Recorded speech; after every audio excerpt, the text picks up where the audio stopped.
രക്ഷാദൈവശാസ്ത്രം വിശ്വാസ പ്രതിവാദ വീക്ഷണത്തിലെ 9ാമത്തെ ക്ലാസ്സാണ്. കഴിഞ്ഞ ആഴ്ച നമ്മൾ ചിന്തിച്ചുകൊണ്ടിരുന്നത്, കഴിഞ്ഞ 2-3 ആഴ്ച മുമ്പേ നമ്മൾ ചിന്തിച്ചുകൊണ്ടിരുന്നത്, ബൈബിൾ പറയുന്നത് പോലെ സർപ്പങ്ങൾ പൊടി തിന്നുന്നുണ്ടോ? നമുക്കറിയാം, പല നിരീശ്വരന്മാരൊക്കെ പറയാറുണ്ട് സർപ്പങ്ങൾ തിന്നുന്നത് ചില പ്രാണികളെയും. ഇപ്പം ചേരയാണെങ്കിൽ അതിൻ്റെ ഏറ്റവും ഇഷ്ടമുള്ള വിഭവം എന്ന് പറയുന്നത് എലിയാണ്. അതുപോലുള്ള കാര്യങ്ങളെ അല്ലേ തിന്നുന്നത്? നിങ്ങളുടെ ബൈബിളിൽ എഴുതിയിരിക്കുന്ന തെറ്റല്ലേ? സർപ്പം പൊടിയാ തിന്നുന്നതെന്ന് എങ്ങനെയാണ് പറയുന്നത്? പൊടിയല്ലല്ലോ. അത് അടിസ്ഥാനപരമായിട്ട് ബൈബിൾ എഴുതിയ ആളിന് തെറ്റുപറ്റിയതല്ലേ എന്നൊക്കെ പറയാറുണ്ട്. ഇത് ബൈബിളിൻ്റെ വലിയൊരു വിമർശനമായിട്ട് പലരും പറയുന്നതാണ്. നമ്മൾ അങ്ങനെയുള്ളവരോട് സംസാരിക്കുമ്പോൾ നേരിടുന്ന ചില ചോദ്യങ്ങളാണ് ഇതൊക്കെ. ബൈബിള് ശാസ്ത്രപരമായിട്ട് തെറ്റാണ്. ബൈബിളിൽ പറഞ്ഞേക്കുന്ന പല അബദ്ധങ്ങളുണ്ട്. നോക്കിക്കേ, സർപ്പം പൊടിയാ തിന്നുന്നെന്ന് നിങ്ങളുടെ ബൈബിളിൽ പറഞ്ഞിരിക്കുന്നു. അവർ സ്ഥാപിക്കാൻ ശ്രമിക്കുന്നത് ബൈബിളിൽ തെറ്റുകളുണ്ട്. ഇതൊരു ദൈവിക ഗ്രന്ഥമാകാൻ കഴിയത്തില്ല. ഇതൊരു പഴഞ്ചൻ ഒരു പുസ്തകമാണ്. ഇതിനകത്ത് കുറേ സങ്കല്പങ്ങളും മനസ്സിൽ ഉരുത്തിരിഞ്ഞ കുറേ ആശയങ്ങളും ഒക്കെ ചേർത്ത് വെച്ച് ഒരുപക്ഷെ ചില നല്ല കാര്യങ്ങളൊക്കെ പഠിപ്പിക്കാനായിരിക്കും. പക്ഷേ ഇത് അക്ഷരം പ്രതി അനുസരിക്കാൻ പറ്റിയൊരു പുസ്തകമൊന്നും അല്ല. ഞങ്ങളുടെ കയ്യിലാണെങ്കിലുള്ളത് ശാസ്ത്രമാണ്. ശാസ്ത്രം പരീക്ഷണ നിരീക്ഷണങ്ങൾ വഴി തെളിയിക്കപ്പെട്ടതാണ്. അതുകൊണ്ട് ഞങ്ങളുടെ കയ്യിലുള്ളത് ഒട്ടും തെറ്റില്ലാത്ത കാര്യവും അതേസമയത്ത് നിങ്ങളുടെ കയ്യിലുള്ള ഈ ഗ്രന്ഥം ഒട്ടും വിശ്വാസ്യവുമല്ല. അങ്ങനെ പറയുമ്പോൾ അവർ പറയാൻ ശ്രമിക്കുന്നത് ബൈബിളിലെ വാക്യകാര്യങ്ങളും ഇതുപോലൊക്കെ എടുത്താൽ മതി. യേശു ക്രിസ്തുവിനെ കുറിച്ചൊക്കെ പറയുന്നത് യേശു ക്രിസ്തു ഒരു ചരിത്രപുരുഷനാകണമെന്നില്ല. യേശു ക്രിസ്തുവിലൂടെയുള്ള രക്ഷ അത് വെറും ഒരു സങ്കല്പമാണ്. മനുഷ്യന് ഒരു മരണാനന്തര ജീവിതമൊന്നുമില്ല. പിന്നെ ഇത് മനുഷ്യരെ പേടിപ്പിച്ചൊക്കെ ജീവിപ്പിക്കാൻ വേണ്ടി പറയുന്ന ചില ആശയങ്ങളാണെന്നൊക്കെ പറഞ്ഞ് സ്ഥാപിക്കാനായിട്ടാണ് ഇവർ ശ്രമിക്കുന്നത്. അതുകൊണ്ട് തന്നെ ഇങ്ങനെയുള്ള ബൈബിളിനെതിരെ വരുന്ന വിരുദ്ധമായിട്ടുള്ള ഓരോ ആശയങ്ങളെയും തകർക്കേണ്ട ആവശ്യമുണ്ട്. മറിച്ച് ബൈബിൾ അങ്ങനെയല്ല, അക്ഷരം പ്രതി അത് സത്യമാണെന്ന് നമ്മൾ മറ്റുള്ളവരെ ബോധ്യപ്പെടുത്തണം. നമ്മളെ തന്നെ ഒന്നാമത് ബോധ്യപ്പെടുത്തണം, മറ്റുള്ളവരെ ബോധ്യപ്പെടുത്തേണ്ട ആവശ്യം ഉണ്ട്. ശരിയാ, ബൈബിൾ ഒരു ശാസ്ത്രഗ്രന്ഥമേ അല്ല. ബൈബിള് ബയോളജി പഠിപ്പിക്കാനോ അല്ലെ ഫിസിക്സ് പഠിപ്പിക്കാനോ പാമ്പിനെ കുറിച്ച് പഠിപ്പിക്കാനോ ഒന്നും രചിച്ച ഗ്രന്ഥമല്ല.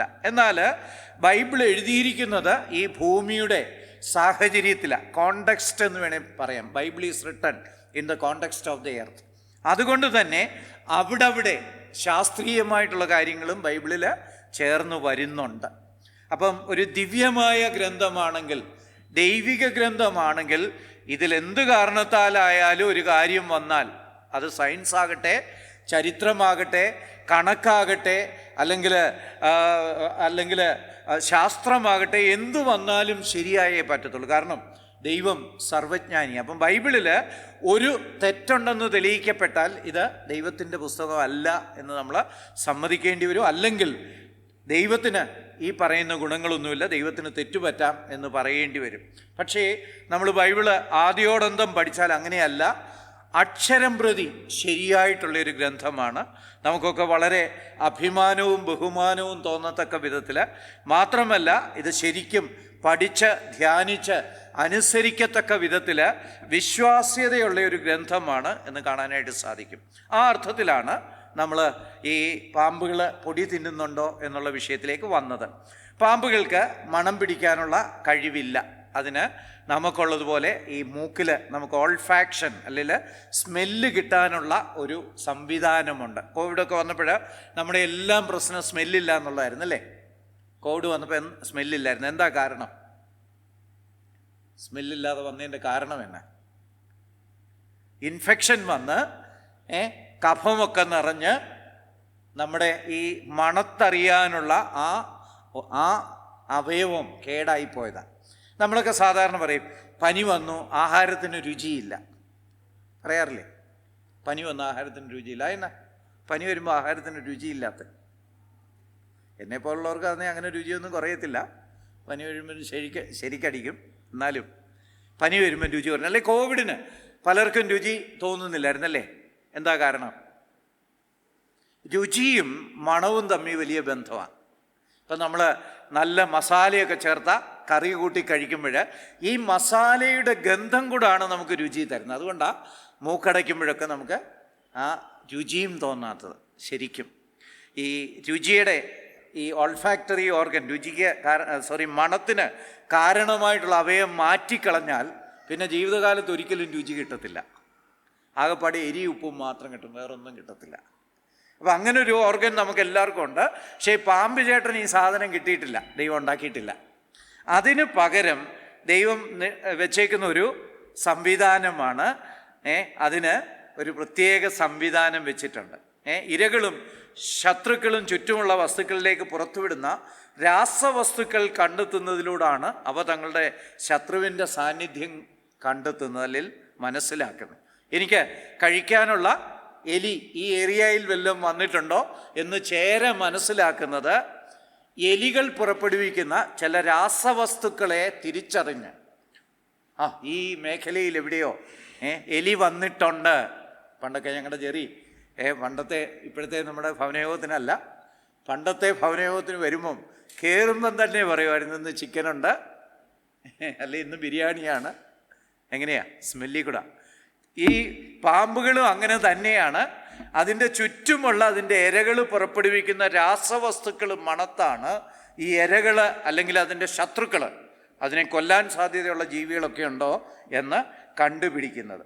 അവയ്ക്കൊരു പിളർന്ന നാവുണ്ട്. പാമ്പിൻ്റെയൊക്കെ നാവ് നമ്മൾ നോക്കുക, അതെപ്പോഴും ഇങ്ങനെ പുറത്തേക്ക് ഇട്ടുകൊണ്ടിരിക്കും. നാക്ക് അതിങ്ങനെ രണ്ടായിട്ട് പിളർന്നിരിക്കുക. നാക്ക് ഇങ്ങനെ നീട്ടിക്കൊണ്ട് നടക്കും. ചില പിള്ളേരും അങ്ങനെ നടക്കുന്നതാണ് അല്ലേ. അവയ്ക്കൊരു പിളർന്ന നാവുണ്ട്. അവ ഇടയ്ക്കിടയ്ക്ക് പുറത്തോട്ട് നീട്ടുകയും തറയിൽ തൊടുവിക്കുകയും ചെയ്യും. പാമ്പിനെ കണ്ടാൽ പടത്തിലൊക്കെ നോക്കിയാൽ അല്ലെ വീഡിയോയിലൊക്കെ നോക്കിയാൽ അതിങ്ങനെ പുറത്തോട്ട് അതിൻ്റെ നാക്ക് വെളിയിലിട്ട് മണ്ണിൽ പൊടിയിൽ തൊടുന്ന കാണാം. എന്നിട്ട് എന്നാ ചെയ്യും? ശേഖരിച്ച പൊടി വായുടെ മുകൾ ഭാഗത്തുള്ള 2 ഇന്ദ്രിയങ്ങളിൽ അല്ലെങ്കിൽ അവയവങ്ങളിൽ ഒട്ടിക്കും. അതിൻ്റെ വായുടെ മുകളിൽ 2 അവയവങ്ങളുണ്ട്, 2 ചെറിയ അവയവങ്ങളുണ്ട്. ഈ പൊടി മണ്ണിൽ നിന്നുള്ള പൊടി ഒട്ടിച്ചെടുത്തിട്ട് നാക്ക് വായിലേക്ക് വലിച്ചെടുത്തിട്ട് ഇതിനകത്തുള്ള ഈ അവയവങ്ങളിൽ കൊണ്ടെത്തിക്കും. അത് ഒരു രാസ പരിശോധനശാലയാണ്. നമ്മുടെ ഒരു പബ്ലിക് ലാബറട്ടറീസ് ഉണ്ടല്ലേ അവിടെ ജനറൽ ഹോസ്പിറ്റലിൻ്റെ അടുത്ത്. നമ്മുടെ വെള്ളത്തിലൊക്കെ എന്തെങ്കിലും മാലിന്യം ഉണ്ടെങ്കിൽ അവിടെ കൊണ്ട് കൊടുത്താൽ അവർ കണ്ടുപിടിച്ചു തരും എന്ന് പറഞ്ഞ പോലെ ഈ പാമ്പുകൾക്കൊക്കെ അതിൻ്റെ വായിൽ രാസപരിശോധനാശാലയുണ്ട്. അതിന് പറയുന്നത് ജേക്കബ്സൺ ഓർഗൻ എന്നാണ്. എന്താ ലൂക്കെ? Jacobson organ. ഓക്കെ, അതിന് 2 ജേക്കബ്സൺ ഓർഗൻസ് ഉണ്ട് അതിൻ്റെ വായിൽ, മുകളിലായിട്ട് കണ്ണിന് താഴെയായിട്ട്. ഈ നാക്കുകൊണ്ട് അതേൽ തൊടും, അപ്പോഴാ പൊടി അവിടെ ഒട്ടും. അതിൻ്റെ രാസഘടന മനസ്സിലാക്കിയാണ് ഈ ദേശത്തൂടെ എലിയോ അതിന് തിന്നാൻ പറ്റിയ പ്രാണികളോ വല്ലതും പോയിട്ടുണ്ടോ എന്ന് പാമ്പ് കണ്ടുപിടിക്കുന്നത്. എന്ത് രസകരമായ ടെക്നിക്കാ അല്ലേ. അങ്ങനെ തിരിച്ചറിയും. ഉണ്ടെങ്കിൽ ചാടി വീഴും. അതിന് കാഴ്ചയൊക്കെ ഉണ്ട്.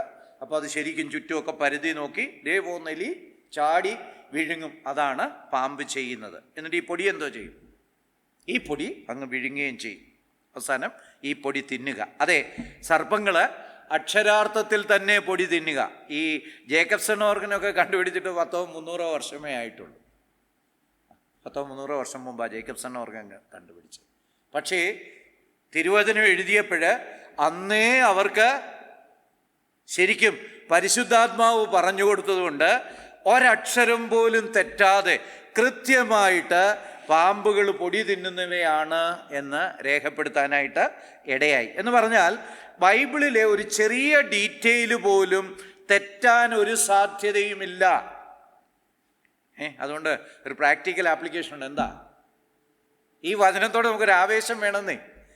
ഒരു വർഷം കൊണ്ട് ഒരു പ്രാവശ്യം പോലും വായിച്ചു തീർക്കാൻ പറ്റുന്നില്ലെങ്കിൽ പിന്നെ അല്ലേ ഈ കറുത്ത പൈൻറ്റിട്ട പുസ്തകം കൊണ്ട് നടന്നിട്ട് ഒരു കാര്യവുമില്ല. ഇത് സമ്പൂർണമായിട്ടും സത്യമാണ്. ഇതുപോലുള്ള ശാസ്ത്രമൊന്നുമല്ല. ഈ പാമ്പ് ശാസ്ത്രമൊക്കെ ചെറിയ ശാസ്ത്രമാണ്. ഇതിനകത്ത് അറ്റമിക് എനർജിയെക്കുറിച്ചും E=mc², അതായത് എനർജി എന്ന് പറഞ്ഞാൽ മാസ് ഇൻറ്റു വെലോസിറ്റി, ഇങ്ങനെയൊക്കെയുള്ള വൻ തിയറികൾ, അതെന്തോന്ന് നിങ്ങളിപ്പം ചിന്തിക്കേണ്ട, വൻ തിയറികളൊക്കെ എഴുതി വെച്ചിട്ടുണ്ട്. ബൈബിളിൽ എവിടെയെങ്കിലും ആവശ്യം വരുമ്പോൾ ഏതെങ്കിലും ശാസ്ത്രസംഗതിയായിട്ടുള്ള ഒരു കാര്യം രേഖപ്പെടുത്തിയാൽ അത് 100% ശരിയായിരിക്കും. അപ്പം അതുകൊണ്ട് ഈ ബൈബിളിനോട് അതിൻ്റെ ആധികാരികത ഓർക്കുമ്പോൾ നമുക്കൊരു അഭിനിവേശം തന്നെ വേണം.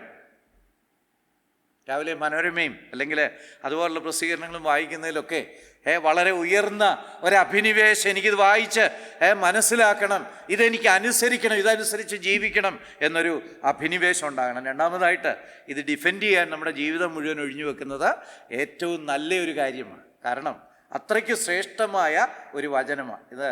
പാമ്പിൻ്റെ പടമാണ്, നാക്ക് കണ്ടില്ലേ അല്ലേ? അതിൻ്റെ ആ ചുമന്ന നിറത്തിലുള്ള സാധനം കണ്ണിൻ്റെ മുന്നിലായിട്ട് വരച്ചിരിക്കുന്നത്. ഇത് വായുടെ മുകളിൽ അകത്താണ്. അതാണ് ജേക്കബ്സൺ ഓർഗൻ. പൊടി തിന്നിട്ട് ആ ജേക്കബ്സൺ ഓർഗനിലേക്ക് കൊണ്ട് ഒട്ടിക്കും.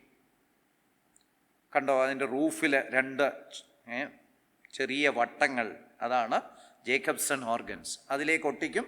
എന്നിട്ട് ആ പൊടി അങ്ങ് വിഴുങ്ങിക്കളയും. ഇനിയും നമുക്ക് അടുത്തതിലേക്ക് വരാം. സ്ത്രീയുടെ സന്തതിയും സർപ്പത്തിൻ്റെ സന്തതിയും തമ്മിൽ ഇതിനകത്ത് എന്തെങ്കിലും ചോദ്യങ്ങളുണ്ടോ? സുവോളജി, ഞാൻ പണ്ടൊരു സുവോളജി സാറായിരുന്നു.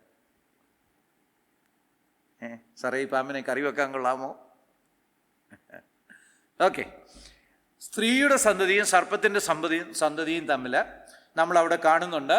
ദൈവം ഒരു നിത്യ ശത്രുത വിധിക്കുന്നുണ്ട്. നമുക്ക് ഉൽപ്പത്തി പുസ്തകം 3-ാം അധ്യായത്തിലേക്ക് പോകാം. ഒരു വാക്യം വായിക്കാം. ഉൽപ്പത്തി പുസ്തകം 3-ാം അധ്യായം.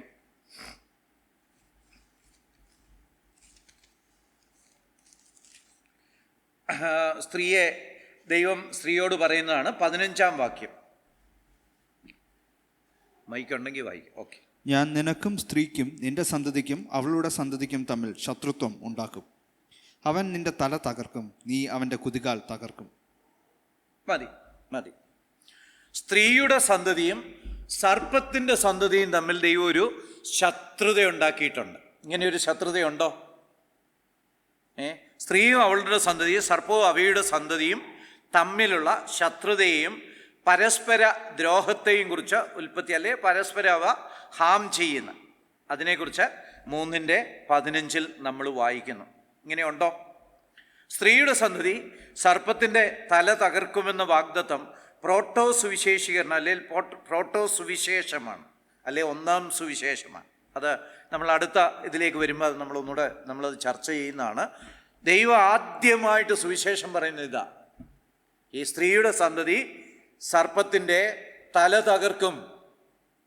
ഈ സ്ത്രീയുടെ സന്തതി ഈ സർപ്പത്തെ നശിപ്പിക്കും. ശരിയാ, ഇന്ന് സർപ്പം നിങ്ങളെ പറ്റിച്ചു, പക്ഷേ ദൈവം അതിനൊരു മാർഗം ഒരുക്കാൻ പോവുകയാണ്. ഈ സർപ്പത്തെ ദൈവം ശരിയാക്കുക തന്നെ ചെയ്യും. ഇതിന് പ്രോട്ടോ ഇവാഞ്ചലിസം അല്ലെങ്കിൽ ഫസ്റ്റ് ഗോസ്പൽ എന്നൊക്കെ സാധാരണ തിയോളജിയൻസ് പറയും. ദൈവം വീഴ്ചയുടെ ആ സമയത്ത് തന്നെ സുവിശേഷം കൂടെ പറയുക. അവർക്ക് പറ്റിയ, അവർ വന്നുപെട്ട ആ വലിയ വിപത്തിനുള്ള പരിഹാരം അതോടുകൂടെ തന്നെ ദൈവം ഒരുക്കുക. ദൈവത്തിൻ്റെ കരുതലും സ്നേഹവുമാണ് നമ്മളവിടെ കാണുന്നത്. പാമ്പുകളോട് മനുഷ്യർക്ക് ഉയർന്ന വിരുദ്ധ പ്രതികരണ വാസനയുണ്ട്. ഇങ്ങനൊരു ശത്രുതയുണ്ട്. ബൈബിളിൽ പറഞ്ഞേക്കുന്ന ഒരു ശത്രുതയുണ്ട്.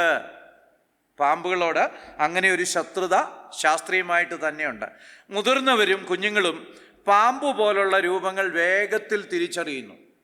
ഒരാൾ ഉറങ്ങിക്കിടക്കുമ്പോൾ പാമ്പിൻ്റെ രൂപത്തിൽ ഒരു കയറ് മെടഞ്ഞ് അയാളുടെ മുന്നേ കൊണ്ടിട്ടാൽ യോ എന്ന് പറഞ്ഞ് പേടിക്കും അല്ലേ?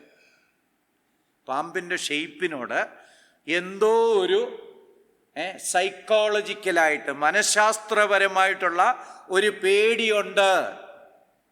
ഒരു കയറ് ചുമ്മാ ദേ പാമ്പെന്ന് പറഞ്ഞൊന്ന് വീശിയാൽ മതി, ആളുകൾ ചാടി എഴുന്നേറ്റ് ഓടും. ദൈവം സൃഷ്ടിച്ച ആ ശത്രുത ഇന്നും സ്ത്രീയുടെ സന്തതിയും സർപ്പത്തിൻ്റെ സന്തതിയും തന്നെയുണ്ട്. മറ്റു മൃഗങ്ങളെ അപേക്ഷിച്ച് പാമ്പുകളോടുള്ള ഭയം കൂടുതൽ തീവ്രമാണ്. ഒരു പല്ലിയോടോ അരണയോടോ ഉള്ളതിനോടൊക്കെ നമ്മൾ താരതമ്യപ്പെടുത്തുമ്പോൾ പാമ്പുകളോടുള്ള ഭയം കൂടുതൽ തീവ്രമാണ്, കൂടുതൽ ശക്തമാണ്.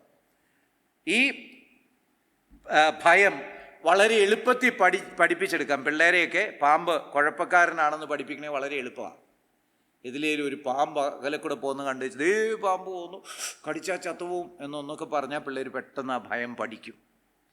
മറ്റുള്ളതൊക്കെ പഠിപ്പിക്കണേ വലിയ പാടാണ്.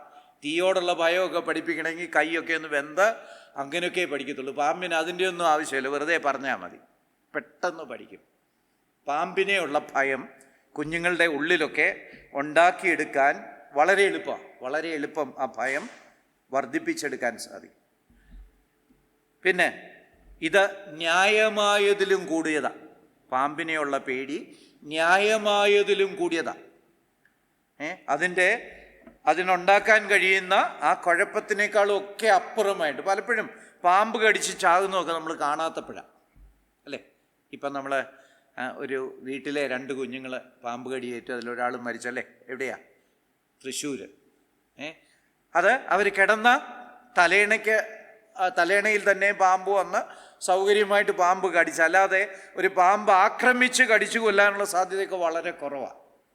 പക്ഷേ നമുക്ക് പാമ്പുകൾക്കെതിരെ വലിയ ഭയം. മാത്രമല്ല, വിഷമില്ലാത്തതും സഹായകരവുമായ പാമ്പുകളെ പോലും പേടിയുണ്ട്. സഹായകരമായ പാമ്പ് ഏതാ? ചേര. ഈ എലിയെ ഇല്ലാതാക്കുക വഴി ഒരുപാട് സഹായമാണ്. എലി നമ്മുടെ നെല്ലും ഇതുപോലുള്ള സാധനങ്ങൾ ഒരുപാട് നശിപ്പിക്കുന്നുണ്ട്, ധാരാളം രോഗങ്ങൾ പരത്തുന്നുണ്ട് അല്ലേ. ഇപ്പോഴത്തെ എന്തുവാ ഒരു പുതിയ വൈറസ് ഉണ്ടല്ലോ, ഹാൻഡ്സ് വൈറസോ, ഹാൻഡ. മെഡിക്കൽ ബാക്ക്ഗ്രൗണ്ട് ഉള്ളവരൊക്കെ കറക്റ്റ് ഉത്തരം പറയുന്നുണ്ട്. Hanta virus. ഇതെങ്ങനെ ഉണ്ടായേ? എലിക്കാഷ്ടത്തിൽ നിന്നാണെന്നാണ് പറയുന്നത്. ഇപ്പം മനുഷ്യനിൽ നിന്ന് മനുഷ്യനിലേക്ക് വരും. ഭയങ്കര കുഴപ്പം പിടിച്ച സാധനമാണ്. അപ്പം ഈ എലിയെയൊക്കെ ഇല്ലായ്മ ചെയ്യാനായിട്ട് പ്രകൃതിയിലെ ഒരു വലിയ മനുഷ്യൻ്റെ സഹായിയാണ് ചേര. പക്ഷേ ചേരയെ കണ്ടാലും അടിച്ചു കൊന്നിരിക്കും നിശ്ചയം. ഇപ്പം നിയമമൊക്കെ ഉണ്ട്, കൊല്ലരുതെന്നൊക്കെ ഉണ്ട്. എന്നാലും മനുഷ്യരെ പാമ്പിനെ എവിടെ കണ്ടാലും നിയമമൊന്നും വിഷയമല്ല, കൊല്ലുന്നുണ്ടല്ലേ. നിയമം അനുസരിച്ച് പാമ്പ് വന്യജീവി, അതിനെ കൊല്ലാനായിട്ട് പാടില്ല. അപ്പം വിഷമില്ലാത്തതും സഹായകരമായ പാമ്പുകളെ പോലും കണ്ടാൽ മനുഷ്യർക്ക് ഭയമാണ്. പിന്നെ സാധാരണ ഫോബിയ അല്ലെങ്കിൽ അകാരണ ഭയമുള്ള ഒരു സാധനമാണ് പാമ്പ്. ചിലർക്ക് ലിഫ്റ്റേ കയറുമ്പം ഫോബിയ ഉണ്ട് അല്ലേ, അകാരണമായ ഭയം. ചിലർക്ക് അടഞ്ഞ മുറിയിൽ ഭയമുണ്ട്, ക്ലോസ്ട്രോഫോബിയ എന്നൊക്കെ പറയും. ചിലർക്ക് ഹൈറ്റ് ഭയമുണ്ട്, ചിലർക്ക് ചെലന്തിയെ ഭയമുണ്ട്. അതുപോലെ മനുഷ്യർക്ക് ഭയമുണ്ടാകുന്ന ഒരു ജീവിയാണ് അകാരണ ഭയം, ഫോബിയ. എന്ന് പറഞ്ഞാൽ ഈ എപ്പിലെപ്സിയൊക്കെ ഉള്ളവർക്ക് വെള്ളം കണ്ടാൽ ഒരു പ്രത്യേക, അല്ലെ പേപ്പട്ടി കടിച്ചവർക്കുണ്ടാകുന്നത്, അതിന് ഫോബിയ എന്നാണ് പറയുന്നത്. അങ്ങനത്തെ കാര്യമാണ് അകാരണമായ ഭയം. പാമ്പുണ്ടോ എന്ന് ചിന്തിച്ചാൽ പോലും റൂമിൽ കിടന്നുറങ്ങാൻ കഴിയാത്തവരുണ്ട്. അകാരണമായ ഭയം, അതിന് ഒഫീഡിയോഫോബിയ എന്നാണ് പറയുന്നത്.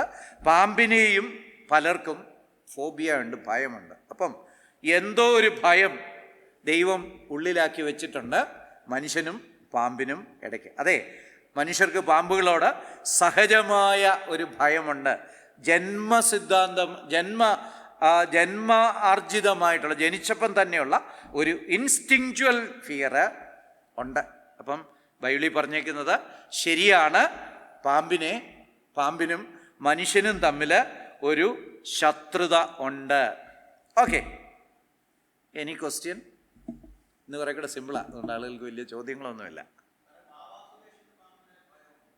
അത് ഉള്ളിൽ ഭയമുണ്ട്, അത് പിന്നെ എങ്ങനെയൊക്കെ അടക്കി ഹീറോയിക്സ് കാണിക്കാനായിട്ട് അവർ തങ്ങളെ തന്നെ സമർപ്പിച്ച് അങ്ങനെ ഭയം ഇല്ലാതാക്കാൻ ശ്രമിക്കുന്നു. എന്നാൽ ഉള്ളിൽ ആ ഭയമുണ്ട്. ലോകത്തിലെല്ലാവർക്കും അല്പം കൂടിയ ഭയം, ന്യായമായതിലും അധികം ഭയം പാമ്പിനെ ഉണ്ട്. ഇത് ദൈവം മനുഷ്യൻ്റെ ഉള്ളിൽ ആ ആദ്യ പാപം കൊണ്ടാക്കി വെച്ചിരിക്കുന്നു. ഓക്കെ, സ്ത്രീയുടെ സന്തതി സർപ്പത്തിൻ്റെ തല തകർക്കും എന്നാണ് നമ്മളവിടെ വാഗ്ദത്തം കാണുന്നത്. 15-ാം വാക്യത്തിൽ തന്നെ കാണുന്നുണ്ട്. സ്ത്രീയുടെ സന്തതി എന്നത് അന്തിമമായി യേശുക്രിസ്തുവിനെ സൂചിപ്പിക്കുന്നു. അതെന്തുകൊണ്ടാണ്? മറിയ, അതായത് ജോസഫിന് വാസ്തവത്തിൽ യേശുക്രിസ്തുവിൻ്റെ പിതൃത്വമില്ലായിരുന്നു, മറിയയ്ക്കായിരുന്നു ആകപ്പാടെ ഉണ്ടായിരുന്ന ഒരു രക്ഷകർത്താവ് വാസ്തവത്തിൽ മറിയ യഥാർത്ഥത്തിൽ. പക്ഷേ മറിയയുടെ ശരീരത്തിൽ നിന്നും വാസ്തവത്തിൽ യേശുക്രിസ്തു ഒന്നും സ്വീകരിച്ചിട്ടില്ല. നമ്മൾ യോഹന്നാന്റെ സുവിശേഷം 1-ാം അധ്യായം 12-14 വാക്യങ്ങളൊക്കെ വായിക്കുമ്പോൾ വചനം ജഡമായി തീർന്നു. ദൈവവചനം, ദൈവമായ ദൈവവചനം വചനം ദൈവത്തോടു കൂടിയായിരുന്നു, വചനം ദൈവമായിരുന്നു 1-ാം വാക്യത്തിൽ വായിക്കുന്നുണ്ട്. ആ ദൈവം ജഡം ധരിച്ചിങ്ങ് വന്നതേ ഉള്ളൂ. വാസ്തവത്തിൽ മറിയയ്ക്ക് പോലും ഒരു കോൺട്രിബ്യൂഷനും ഇല്ല. പക്ഷേ ലോകപരമായിട്ട് നോക്കിയാൽ യേശു ക്രിസ്തു മറിയയുടെ സന്തതിയാണ്, സീഡാണ്. അങ്ങനെ വിളിക്കുന്നതിന് തെറ്റുമല്ലോ ഉണ്ടോ? ബൈബിളിൽ ദേവരധർമ്മത്തിലൂടെ ഉണ്ടാകുന്ന കുഞ്ഞുങ്ങളെ പോലും സന്തതി എന്ന് വിളിക്കുന്നുണ്ട്. എന്താ ദേവരധർമ്മം എന്ന് പറഞ്ഞാൽ?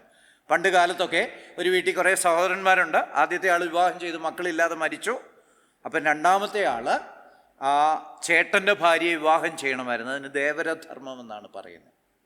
എന്നിട്ട് ആ രണ്ടാമത്തെ സഹോദരന് ഉണ്ടാകുന്ന ഒരു കുഞ്ഞിനെ, ആദ്യത്തെ കുഞ്ഞിനെ ജ്യേഷ്ഠൻ്റെ മകനായിട്ട് പരിഗണിക്കുമായിരുന്നു. അതിന് സീഡ് എന്ന് പറയുന്നു. അപ്പം ബയോളജിക്കൽ റിലേഷൻഷിപ്പ് വേണമെന്നില്ല, ഒരാളിൽ നിന്നുണ്ടാകുന്ന സന്തതി എന്നുള്ള അർത്ഥമേ ഉള്ളൂ. ആ അർത്ഥത്തിൽ യേശു ക്രിസ്തു മറിയയുടെ സീഡാണ്. കിട്ടിയോ? പിടികിട്ടിയോ? ഇതിന് വലിയ പ്രാധാന്യമുണ്ട്.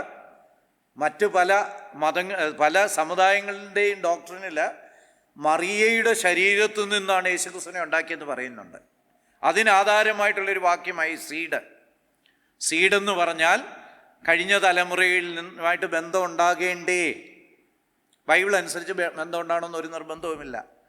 ഒരാളിൽ നിന്ന് ഉൽപ്പാദിതമായാൽ മതി. ഉദാഹരണം, ദേവരധർമ്മത്തിലൂടെ ഉണ്ടാകുന്ന ഒരു ശിശു മരിച്ചുപോയ ഒരു സഹോദരൻ്റേതായിട്ട് എണ്ണപ്പെടുന്നു. അവിടെ സീഡ് എന്നുള്ള പദം തന്നെ, ഈ പദം തന്നെയാണ് ഉപയോഗിച്ചിരിക്കുന്നത്. അപ്പോൾ ആരിൽ നിന്നുണ്ടായി എന്നുള്ളത് മാത്രമാണ് ഈ സീഡ് എന്നുള്ളത് കൊണ്ട് ഉദ്ദേശിക്കുന്നത്.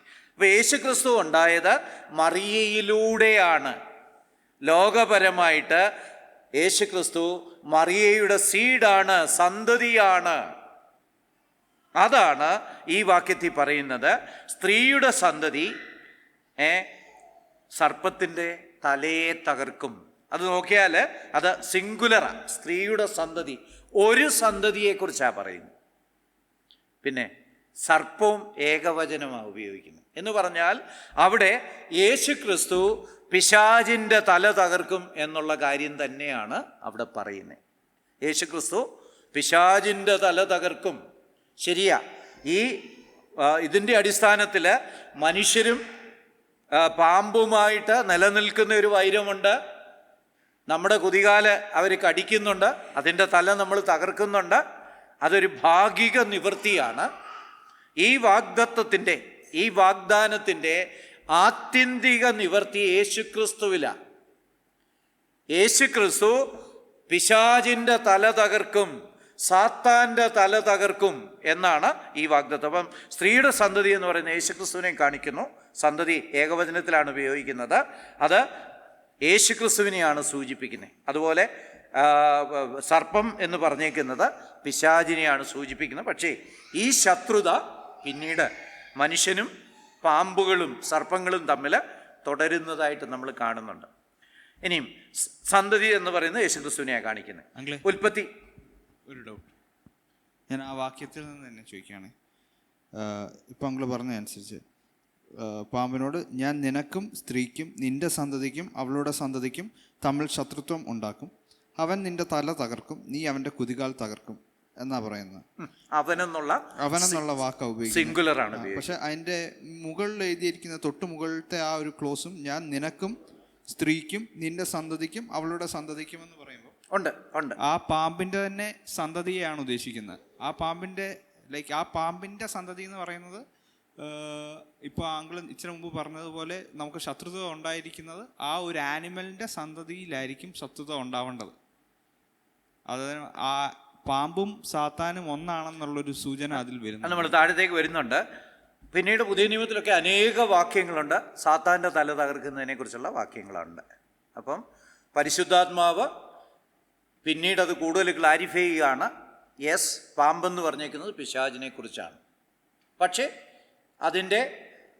അത് ആത്യന്തിക നിവൃത്തിയാണ്. അതിൻ്റെ ഇമ്മീഡിയറ്റ് ഫുൾഫിൽമെൻറ്റ്, അടുത്തുള്ള പൂർത്തീകരണം എന്ന് പറയുന്നത് പാമ്പും മനുഷ്യരും തമ്മിലുള്ള യുദ്ധത്തെക്കുറിച്ച് തന്നെയാണ്. അതുകൊണ്ടാണ് നേരത്തെയുള്ള സ്ലൈഡിൽ നമ്മൾ കണ്ടത് മനുഷ്യനും പാമ്പുകളും തമ്മിലൊരു അകാരണമായിട്ടുള്ള ശത്രുതയുണ്ട്. ശത്രുത എന്ന് പറയുമ്പോഴും കൂടുതൽ ഭയമല്ലേ ഉള്ളത് മനുഷ്യന് പാമ്പിനോട്? ഭയം കൊണ്ട് അങ്ങോട്ടും ഇങ്ങോട്ടും നശിപ്പിക്കാനും ശ്രമിക്കുന്നുണ്ട്.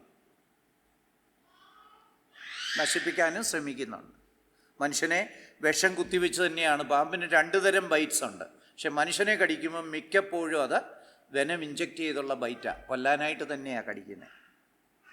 അതിൻ്റെ പ്രേ ആണെങ്കിൽ അത് പലപ്പോഴും വിഷം കുത്തിവെച്ചല്ല കൊല്ലുന്നത്. അപ്പോൾ ആ ഒരു ശത്രുത അതിൻ്റെ ഉള്ളിലും എങ്ങനെയോ അടങ്ങിയിരിക്കുന്നു. മനുഷ്യന് ക്ലിയറായിട്ടുണ്ട്. പാമ്പിനെ എവിടെ കണ്ടാലും ചേരയാണെങ്കിലും കൊല്ലാനായിട്ടുള്ള ഒരു ശ്രമം. ആ ഹി എന്നുള്ളത് സിംഗുലറാണ്. ആ 2 സിംഗുലർ പ്രയോഗം, അവൻ്റെ തല തകർക്കും, അവൻ തകർക്കും എന്നുള്ളത് ആത്യന്തിക ഫുൾഫിൽമെൻറ്റിനെ കുറിച്ചാണ് അത് പറഞ്ഞിരിക്കുന്നത്. സോ അവിടെ പറഞ്ഞിരിക്കുന്ന സാത്താൻ്റെ തല തകർക്കും എന്നുള്ള സെൻസിലായിരിക്കും അല്ലേ? അതെ. അപ്പോൾ പക്ഷെ അവിടെ സർപ്പത്തെയും പണിഷ് ചെയ്യുന്നുണ്ടല്ലോ, സ്നേക്കിനെയും പണിഷ് ചെയ്യുന്നുണ്ട്. അതിൻ്റെ റീസൺ എന്തായിരിക്കും? അത് നമ്മൾ കഴിഞ്ഞില്ലേ? പാമ്പിനെ എന്തുകൊണ്ട് ശിക്ഷിച്ചു? നേരത്തെ ഒരു സ്ലൈഡ് ഉണ്ടായിരുന്നു. അത് പാമ്പിനെ ശിക്ഷിക്കാനുള്ള കാരണം, ഈ പാമ്പിൻ്റെ ശിക്ഷ എന്ന് പറയുന്നതിൽ വലിയ അർത്ഥമൊന്നുമില്ല. കാരണം ഒരു പാമ്പിനും അയ്യോ ഞാനിങ്ങനെ എഴഞ്ഞു നടക്കാൻ ഇടയായല്ലോ എന്നും പറഞ്ഞ് അത് ദുഃഖിച്ചിരിക്കത്തൊന്നുമില്ല. അതിന് ഇൻ്റലക്ച്വൽ കപ്പാസിറ്റി ഇല്ല. അപ്പം പിന്നെ എന്തിനാ ശിക്ഷിച്ചത്? ഇനിയും ലോകത്തിനൊരു വാണിംഗാണ്. ഈ പാമ്പ് എഴയുന്നത് പോലും ലോകത്തിനൊരു വാണിംഗാണ്. Sin has its consequence. ദൈവത്തോട് കളിക്കുന്നത് സൂക്ഷിച്ചു വേണം. കണ്ടോ പാമ്പിനെ? നേരെ നടന്നിരുന്ന ജീവി ഇന്ന് എഴഞ്ഞു നടക്കാൻ കാരണമായത് ദൈവത്തോട് മത്സരിച്ച് ദൈവത്തിൻ്റെ ജനത്തെ തെറ്റിച്ചത് കൊണ്ടാണ്. അത് ഈവൻ മറ്റ് വിശ്വാസികളെ തെറ്റിദ്ധരിപ്പിച്ച് വഴി തെറ്റിക്കാനായിട്ട് ശ്രമിക്കുമ്പം പോലും ഇത് നമ്മുടെ മനസ്സിൽ വരേണ്ടതാണ്. ഒരു സൃഷ്ടിയെ വേറൊരു സൃഷ്ടിയിലൂടെ കടന്നു വന്ന് വഴി തെറ്റിക്കാൻ ശ്രമിച്ചതിന്, വഴി തെറ്റിക്കാൻ ഉപയോഗിക്കപ്പെട്ട, അതിന് വാസ്തവത്തിൽ ഇൻ്റലക്ച്വൽ കപ്പാസിറ്റി ഒന്നുമില്ല, ഫ്രീ വില്ലില്ല, എന്നിട്ട് പോലും അതിൻ്റെ ഷെയർ വഹിക്കുക. അങ്ങനെയാണെങ്കിൽ കൂട്ടരെ, പാപം ചെയ്യുന്നത് സീരിയസ് ആണ്. ഒരാളെ വ്യാജം പറഞ്ഞ്, കള്ളം പറഞ്ഞ്, ദുഷ്പ്രചരണം നടത്തി വഴി തെറ്റിച്ചാൽ ഇറ്റ് ഹാസ് കോൺസിക്വൻസ്. ഇഴയുന്ന പാമ്പിനെ ഒന്ന് ഓർത്തോണം. പണ്ട് സുഖമായിട്ട് ജീവിച്ചിരുന്ന പാമ്പ് കണ്ടില്ലേ? മനുഷ്യന്, അതായത് ഇനിയും ലോകത്തിലെ എല്ലാ സൃഷ്ടിജാലങ്ങൾക്കുമുള്ള, പ്രത്യേകിച്ചും മനുഷ്യന്, ഇൻ്റലക്ച്വൽ കപ്പാസിറ്റി ഉള്ള മനുഷ്യനാണ് ഒരു വാണിംഗ് ആയിട്ടാണ് പാമ്പിനെ സൃഷ്ടിച്ചത്. മാത്രമല്ല, ദൈവത്തിന് ആദ്യമേ വേണേൽ പാമ്പിനെ ഇഴജാതിയായിട്ട് സൃഷ്ടിക്കാമായിരുന്നു. പാമ്പിനൊന്നും തിരിച്ചു ചോദിക്കാൻ പറ്റത്തില്ല, വേറെ ഇഴജാതികൾ വേറെ ഉണ്ടല്ലോ. അപ്പം അതുകൊണ്ട് ദൈവത്തിന് അത് അധികാരമുണ്ട്. പാമ്പിനത് തിരിച്ചറിയാനോ അതിന് ദുഃഖിക്കാനോ ഒരു സാധ്യതയുമില്ല. മൂന്നാമതായിട്ട് മനുഷ്യന് ഒരു മാതൃകയായിട്ട് ലോകത്തെല്ലാ കാലത്തും ആരെയും വഴിതെറ്റിക്കല്ല്, അസത്യം പറഞ്ഞോ, വ്യാജപ്രചരണം നടത്തിയോ, ഒരു വിധത്തിലും അല്ലെ തെറ്റായ ഉപദേശം കൊടുത്തോ, ഒരു വിധത്തിലും ആരെയും വഴിതെറ്റിക്കരുതെന്ന് കോടിക്കണക്കിന് പാമ്പുകൾ, അല്ലേ? ഇപ്പം മനോരമ വായിച്ചാൽ എല്ലാ ദിവസവും നമ്മൾ പാമ്പുകളെക്കുറിച്ച് ഓർക്കും. ആ പാമ്പുകളെക്കുറിച്ചൊക്കെ ഓർക്കുമ്പോൾ ഓർത്തോണം, പാപം ചെയ്യുന്നത് വളരെ ഗൗരവകരമാണ്. മറ്റൊരാളെ വഴിതെറ്റിക്കുന്നത് കഠോരമായ പാപമാണെന്നുള്ളതിൻ്റെ വാണിംഗാണ് ഈ പാമ്പുകളൊക്കെ വഹിക്കുന്നത്. ഓക്കെ. പിന്നെ അവിടെ പറഞ്ഞിരിക്കുന്നത്, സർപ്പം കുതികാൽ തകർക്കുന്നു, എന്നാൽ സന്തതി സർപ്പത്തിൻ്റെ തല തകർക്കുന്നു. പാമ്പ് കുതികാലാണ് തകർക്കാനായിട്ട് ശ്രമിക്കുന്നത്. പിശാച് യേശുക്രിസ്തുവിനെ തകർക്കാൻ ശ്രമിക്കുന്നത് കുതികാല തകർക്കാൻ ശ്രമിക്കുന്നത് പോലെയുള്ളൂ. അത് എന്നേക്കുമായിട്ടുള്ള നാശം കർത്താവിനുണ്ടാക്കുമായിരുന്നില്ല. എന്നാൽ കർത്താവ് സർപ്പത്തിൻ്റെ തല തകർക്കുകയായിരുന്നു. അവൻ്റെ കടിക്കാനുള്ള ആ കഴിവ് ഇല്ലാതെയാക്കുകയായിരുന്നു. ഇനിയും പുതിയ നിയമത്തിൽ ഇതിനെക്കുറിച്ച് സൂചനയുണ്ട്. ഗലാത്യർ 4:4 അവിടെ യേശുക്രിസ്തുവിനെ കുറിച്ചാണ് സ്ത്രീയിൽ നിന്ന് ജനിച്ചവൻ എന്ന് പറയുന്നുണ്ട്. അപ്പോൾ ഈ വാക്യം യേശുക്രിസ്തുവിനെ കുറിച്ചാണെന്നുള്ളതിൻ്റെ കൃത്യമായ സൂചനയാണ്. അതുപോലെ റോമർ 16:20 ദൈവം സാത്താനെ തകർക്കും.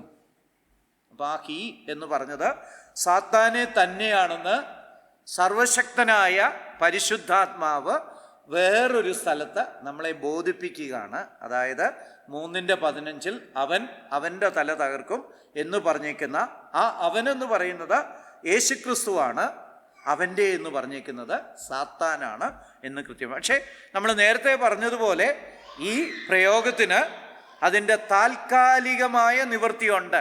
മനുഷ്യനും പാമ്പും തമ്മിലുള്ള ശത്രുതയും അവിടെ നടക്കുന്ന അന്യോന്യമുള്ള പ്രശ്നങ്ങളും. അതുപോലെ വെളിപ്പാട് 12 സ്ത്രീയും ശിശുവും മഹാസർപ്പവും വീണ്ടും പ്രത്യക്ഷപ്പെടുന്നുണ്ട്. സ്ത്രീയെ ഇസ്രായേലിനെ കാണിക്കുന്നു, ശിശു കർത്താവിനെ കാണിക്കുന്നു, മഹാസർപ്പം സാത്താനെ കാണിക്കുന്നു. അപ്പോൾ ഈ ഉൽപ്പത്തി പുസ്തകത്തിൽ 3:15 പറഞ്ഞിരിക്കുന്നത് അവിടുത്തെ സ്ത്രീയുടെ സന്തതി എന്ന് പറയുന്നത് യേശുക്രിസ്തുവും സർപ്പസന്തതി എന്ന് പറയുന്നത് സാത്താനുമാണെന്നുള്ള സൂചന പുതിയ നിയമത്തിൽ നിന്ന് നമുക്ക് ലഭിക്കുന്നുണ്ട്. ഇനിയും ദൈവശാസ്ത്രപരമായിട്ടുള്ള ഇതിൻ്റെ അർത്ഥം, വീഴ്ചയ്ക്ക് ശേഷം ഉടൻ തന്നെ ദൈവം വീണ്ടെടുപ്പിൻ്റെ വാഗ്ദാനം നൽകി. ദൈവത്തിൻ്റെ ഒരാഫ്റ്റർ തോട്ടായിരുന്നില്ല. കുറേ കാലം ഇങ്ങനെ കറങ്ങി അടിച്ചൊക്കെ നടന്നു, പാപം ചെയ്തു, തെറ്റ് ചെയ്തു, എന്നാൽ ഇനിയും ഇവരെ എങ്ങനെയെങ്കിലും രക്ഷിച്ചു കളയാം, അങ്ങനെ പിന്നീടുണ്ടായ ചിന്തയല്ല, മറിച്ച് ദൈവം പാപം ചെയ്തപ്പം തന്നെ വീഴ്ചയുടെ സമയത്ത് തന്നെ വീണ്ടെടുപ്പിൻ്റെ വാഗ്ദാനം നൽകുന്നതാണ് ഈ 3:15 നമ്മൾ കാണുന്നത്. പലരും ചോദിക്കും, പഴയ നിയമത്തിൻ്റെ പ്രാധാന്യം എന്നാ? നമ്മൾ പുതിയ നിയമ യുഗത്തിലല്ലേ ജീവിക്കുന്നത്? ഇല്ല, പഴയ നിയമം തള്ളിക്കളഞ്ഞ് പുതിയ നിയമം കൊണ്ട് മാത്രം ജീവിക്കാനായിട്ട് നമ്മളെക്കുറിച്ച് പ്രതീക്ഷിക്കപ്പെടുന്നില്ല. ശരിയാ, രക്ഷിക്കപ്പെടാൻ ഒരാൾക്ക് സാധിക്കും. ഒരാൾ പഴയ നിയമം വായിച്ചില്ലെങ്കിലും രക്ഷിക്കപ്പെട്ട് സ്വർഗത്തിൽ പോകാനായിട്ടൊക്കെ സാധിക്കും. പക്ഷേ ഒരു സമ്പൂർണ്ണ ക്രിസ്തീയ ജീവിതം വേണമെങ്കിൽ പഴയ നിയമവും വേണം. നോക്കിക്കേ, സുവിശേഷത്തിൻ്റെ ഒന്നാമത്തെ സന്ദേശം നമ്മൾ ഉൽപ്പത്തി പുസ്തകം 3:15 തന്നെ കാണുക.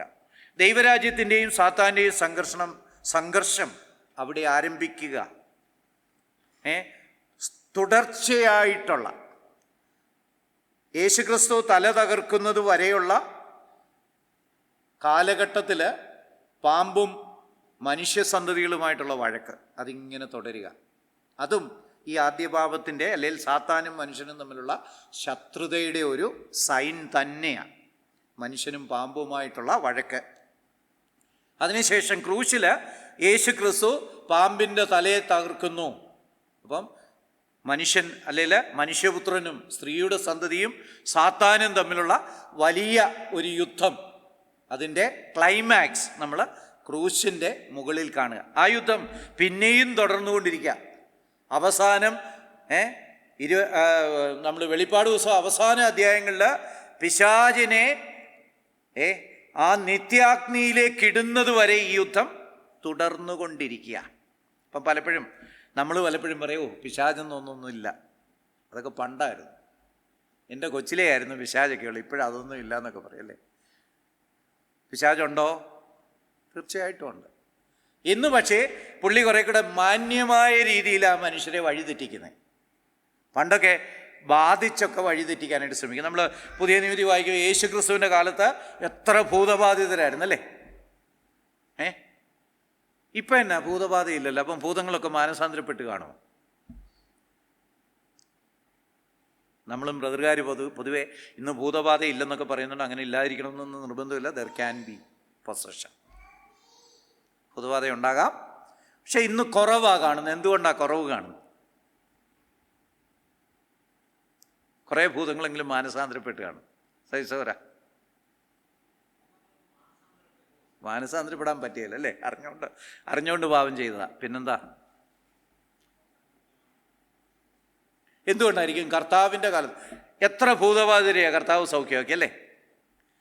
ഒരുത്തിന് തന്നെ ഇതിൽ 700 എണ്ണം ഉണ്ടായിരുന്നു ഉള്ളിൽ. പൊന്നെ, ഒരെണ്ണം തന്നെ സഹിക്കാൻ മേലാത്ത ഇങ്ങനെ 700 എണ്ണം ഉണ്ടെങ്കിൽ എങ്ങനെ ഇരിക്കും അല്ലേ? ഭൂതബാധ വളരെ വൈഡ് സ്പ്രെഡായിരുന്നു. ഒരു പക്ഷെങ്കിൽ യേശുക്രിസ്തു വന്നപ്പോൾ അരയും വാലും മുറുക്കി എങ്ങനെയും ഈ കർത്താവിൻ്റെ മിഷൻ പരാജയപ്പെടുത്തണമെന്നുള്ള ആ ആഗ്രഹത്തോടെ പിശാച് അതിൻ്റെ സകല ആയുധങ്ങൾ എടുത്ത് പുറപ്പെട്ടതായിരിക്കണം.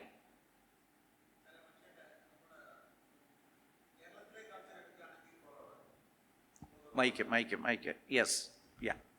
അതേസമയം നമ്മൾ നോർത്ത് ഇന്ത്യയിലോട്ട് വിഗ്രഹാരാധികളുടെ നടുവിലോട്ട് പോകുമ്പോൾ ഭൂതബാധിത അവിടെ ധാരാളം കാണാനായിട്ട് കഴിയുന്നില്ലേ? അപ്പം ദൈവാത്മാവിൻ്റെ ശക്തി, ദൈവവചനത്തിൻ്റെ സ്വാധീനത, ഇതൊക്കെ അതിനെ ബാധിക്കുമെന്നാണ് എനിക്ക് വ്യക്തിപരമായിട്ട് തോന്നുന്നത്. കാരണം ഇപ്പോൾ കേരളത്തിലെ രീതിയല്ല വടക്കേ ഇന്ത്യയിലെ രീതിയല്ല.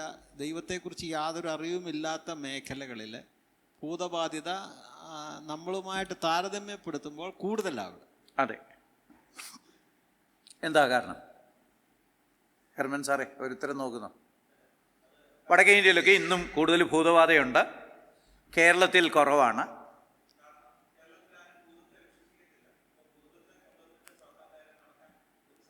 അല്ല, നമ്മുടെ മിഥുൻ ബ്രദറിൻ്റെ അവിടെ ഭൂതബാധിത വളരെ കൂടുതലായിട്ടല്ലേ എല്ലാ മേഖലകളിലും നമുക്ക് കേൾക്കാനായിട്ട് കഴിയും? അങ്ങോട്ട് കൊടുത്തു. മേ ബി സാത്താൻ അതിലും നല്ല ടൂള് കയ്യിലുണ്ടാവും. ഇപ്പോൾ കൂടുതലും മനുഷ്യർ ഒരു ഭൂതത്തിൻ്റെ അകത്താണല്ലോ, മൊബൈൽ പോലെയുള്ള. മലയാളികൾക്ക് പറ്റിയ ബെറ്റർ ടൂൾസ് ഉണ്ട്. മൊബൈൽ നല്ലൊരു ടൂളാണ് അല്ലേ? പിള്ളേർ സെറ്റിനൊന്നും കാണുന്നില്ല. പിന്നെ സാത്താൻ്റെ ഉദ്ദേശം ഉപദ്രവം മാത്രമല്ല, ദൈവം ഇല്ലയെന്ന് ധരിപ്പിച്ചാൽ സാത്താൻ്റെ ഉദ്ദേശം നടന്നു. ഭൂതത്തെ കൊണ്ടുവരേണ്ട ആവശ്യമില്ല, ഭൂതം ഇല്ലയെന്ന് തന്നെ ധരിപ്പിക്കുന്നതാണ് സാത്താൻ്റെ സ്ട്രാറ്റജിയിൽ നല്ലത്. അതെ, പിശാച് വാസ്തവത്തിൽ വളരെ അറിവുണ്ടായിരുന്ന ഒരു ദൂതനാ അല്ലേ? എസെക്കിയേൽ ജ്ഞാനസമ്പൂർണ്ണ. എഹെസ്കേൽ 28 തൊട്ട് 31 വരെയുള്ള അധ്യായം വായിച്ചാൽ പിശാചിനെക്കുറിച്ച് വളരെ നല്ല ഒരു വിഷയം. വളരെ ബുദ്ധിമാനാണ്. അതുകൊണ്ട് ഓരോ ദേശത്തിനും പറ്റിയ രീതിയിലേ പുള്ളി സ്ട്രാറ്റജി ഡിവൈസ് ചെയ്യത്തുള്ളൂ. കേരളത്തിൽ ക്രിസ്തീയ സാന്നിധ്യം കൂടുതലുള്ളത് കൊണ്ട് പുള്ളി മോഡേൺ മെത്തേഡ്സാണ് ഉപയോഗിക്കുന്നത്. മനുഷ്യനെ എങ്ങനെ വഴിതെറ്റിക്കാം. ചിലപ്പം ദുരുപദേശം പഠിപ്പിച്ചായിരിക്കും, ചിലപ്പം മറ്റ് ചില മാർഗങ്ങളിൽ അവരുടെ ധനപരമായ ഉയർച്ച വഴി അവരെ തെറ്റിക്കാനായിട്ടൊക്കെ പിശാച് ശ്രമിച്ചെന്ന് വരും. അപ്പോൾ ഓരോ സ്ഥലത്തിനും മാത്രമല്ല, ക്രിസ്തീയ ആരാധനയുള്ള സ്ഥലങ്ങളിലെ ക്രിസ്തീയ വിശ്വാസം കുറേക്കൂടും ബാക്കി ആളുകളെയും സ്വാധീനിക്കും. ഇപ്പം നമ്മുടെ രാഷ്ട്രീയക്കാരൊക്കെ അവൻ യൂദാസാണ് എന്നൊക്കെ പറയല്ലേ. ഇനിയിപ്പം മുഖ്യമന്ത്രിയുടെ കഴിയുമ്പോൾ പലരും ഈ പദം ഉപയോഗിക്കും. ഇന്നാൾ ഒറ്റിക്കൊടുത്തു എന്നൊക്കെ പറയല്ലേ, ചതിച്ചു, യൂദാസാണ്. ഈ വാക്കുകളൊക്കെ എവിടുന്ന് വന്നതാ? ബൈബിളിൽ നിന്ന് വന്ന. എന്ന് പറഞ്ഞാൽ അറിഞ്ഞോ അറിയാതെയോ ക്രിസ്തീയ സ്വാധീനം ഏത് സമൂഹത്തിലും ഉണ്ട്. പ്രത്യേകിച്ച് ക്രിസ്തീയമായിട്ടുള്ള പഠിപ്പിക്കൽ കൂടുതലുള്ളിടത്ത് ക്രിസ്തീയ സ്വാധീനം കൂടുതലുണ്ട്. അപ്പോൾ അതുകൊണ്ട് കേരളത്തിൽ ഈ ഭൂതബാധ പോലുള്ള ടെക്നിക്കുകൾ അത്ര ഉപയോഗിക്കാനായിട്ടുള്ള സാധ്യതയില്ല. പുള്ളി ഒരു മണ്ടനല്ല, കയ്യോടെ പിടിക്കും. അല്ലെങ്കിൽ നമുക്കൊരു അവകാശം തന്നിട്ടുണ്ടെന്തോ, പിശാച് ബാധിച്ച എന്നോ ചെയ്യാനാ കൽപ്പന? ഉപവാസവും പ്രാർത്ഥനയാലും ഉപവാസാലും ഈ ജാതി മാറിപ്പോവും. അപ്പോൾ അതുകൊണ്ട് പിശാചിന് അങ്ങനെ പരാജയപ്പെടാനുള്ള താല്പര്യമില്ല. അപ്പോൾ അതുകൊണ്ട് ഓരോ സമൂഹത്തിൻ്റെ ആവശ്യം അനുസരിച്ചും അവരെ എങ്ങനെ വീഴ്ത്താമെന്നുള്ളതനുസരിച്ചുമാണ് പിശാച് ഒരു കൂട്ടരെ തകർക്കാൻ ശ്രമിക്കുന്നത്. കേരളത്തിൽ പിശാച് ഏറ്റവും അധികം ഉപയോഗിക്കുന്നത് നിരീശ്വരവാദമാണ്. ഇന്ത്യയുടെ ചരിത്രത്തിൽ തന്നെ പ്രമുഖ നിരീശ്വരവാദികളെല്ലാം മലയാളികളായിരുന്നു. ഞാൻ പേര് പറയുന്നില്ല, അതിൽ പലരും ക്രിസ്ത്യാനികളുമായിരുന്നു. നിരീശ്വരവാദത്തിന് നല്ല മണ്ണുള്ള ഒരു സ്ഥലം. അതുകൊണ്ട് ഈ ഭൂതബാധ പോലുള്ള ചീപ്പ് പരിപാടിക്കൊന്നും പുള്ളി ഇവിടെ പോവുകയില്ല. ആളുകളെ ഇതിലേക്ക് പിടിച്ചുകൊണ്ട് ചാടിക്കുക എന്നാണ് പിശാച് പലപ്പോഴും ചെയ്യുന്നത്. മാത്രമല്ല, പിശാചിനെ സേവിക്കുന്ന അനേക സമൂഹങ്ങൾ നമ്മുടെ ഇടയ്ക്കുണ്ട്. തിരുവനന്തപുരത്തും ഉണ്ട് അങ്ങനൊരു പിശാച് സേവയുള്ള, അങ്ങനെ അവിടുത്തെ ബോർഡ് എഴുതി വച്ചേക്കുന്നു. ഞാൻ എവിടാ സ്ഥലമെന്നൊന്നും പല സ്ഥലങ്ങളിലും ഉണ്ട്. പിശാചാണെന്ന് അറിഞ്ഞുകൊണ്ട് പിശാചിനെ സേവിക്കുന്ന സ്ഥലങ്ങളുണ്ട്. അത് വടക്കേ ഇന്ത്യയിലൊക്കെ അതൊരുപാട് കൂടുതലായിരിക്കും. അപ്പോൾ അവർക്ക് ഓൾറെഡി പിശാചി വിശ്വാസമുണ്ട്, വഴിതെറ്റിക്കാനൊക്കെ എളുപ്പമാണ്. ഒരു പേടിപ്പിച്ചാൽ ചുറ്റുമുള്ളവർ അവരുടെ സേവകരായിട്ട് തീരുമെന്നറിയാം. അതുകൊണ്ടാണ് സാത്താൻ ബാധ കൂടുന്നത്. ഓക്കെ, ഇന്നും പിശാചിൻ്റെ ബാധ ഉണ്ടാകാനുള്ള സാധ്യതയുണ്ട്. ഒന്ന് നേരിട്ടുള്ള ബാധ, രണ്ടാമത് നേരിട്ടല്ലാത്ത ബാധ. അഡിക്ഷൻസ് ഒക്കെ തന്നെ പിശാച് ശരിക്കും ഉപയോഗിക്കുന്ന സ്ട്രാറ്റജികളാണ്.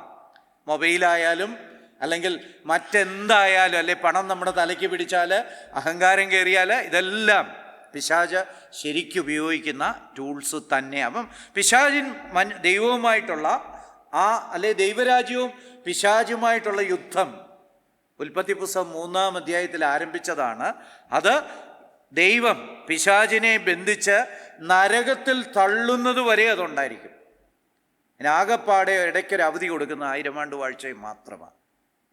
പിശാചിനെ അഗാധകോപത്തിൽ പിടിച്ച് ബന്ധിച്ചിട്ട് പിശാചിൻ്റെ സാന്നിധ്യമില്ലാത്ത 1000 വർഷം ലോകത്തിൽ മനുഷ്യർ കൊടുക്കുന്നുണ്ട്. ആ സമയം ഒഴികെ ലോകത്തിൻ്റെ ചരിത്രത്തിൽ മുഴുവൻ പിശാചിനെ ബന്ധിച്ച് തീപ്പൊയ്കയിൽ ഇടുന്നത് വരെ ഈ ക്ലാഷ് ഉണ്ടാകാനായിട്ട് പോവുക. അപ്പം അതുകൊണ്ട് നമ്മുടെ ടേക്ക് എന്നാ, ബി വെരി കെയർഫുൾ. നല്ലതെന്ന് തോന്നുന്ന പല കാര്യങ്ങളിലൂടെയും പിശാച് നമ്മളെ സ്വാധീനിക്കാം. വിദ്യാഭ്യാസം നല്ലതാ, എന്നാൽ പിള്ളേരെ സൺഡേ സ്കൂളിന് വിടണ്ട, അല്ലെ ബൈബിൾ ക്ലാസ്സിന് വിടണ്ട. നല്ലതെന്ന് തോന്നിക്കുന്നത് പോലും പിശാച് ഉപയോഗിച്ച് ദൈവരാജ്യവും പൈശാചിക രാജ്യവും തമ്മിലുള്ള ആ യുദ്ധത്തിന് ആയുധമായിട്ട് ഉപയോഗിക്കാം. അപ്പം അതുകൊണ്ട് നമ്മൾ ഒരുപാട് ശ്രദ്ധയോടുകൂടെ നമ്മുടെ ക്രിസ്തീയ ജീവിതം നയിക്കേണ്ട ആവശ്യമുണ്ട്. ക്രിസ്തു കഷ്ടപ്പാടും ക്രൂശും വഴി ജയം നേടി. കാൽവറി ക്രൂശിൽ കർത്താവ് പിശാചിനെ ആയുധം വെച്ച് പരാജയപ്പെടുത്തി. ഇപ്പം ക്രൂശും സാത്താൻ്റെ തോൽവിയും സംബന്ധിച്ച്, ക്രൂശ് സാത്താനെതിരായ നിർണായക ജയമായിരുന്നു. പിശാചിനെ അടിയറവ് വയ്ക്കുന്നതായിരുന്നു, പരാജയപ്പെടുത്തുന്നതായിരുന്നു. ദൈവത്തിൻ്റെ വിജയഭേരിയാണ് ക്രൂശ്. പിശാചിന് ക്രൂശ് ഇഷ്ടമായിരുന്നോ?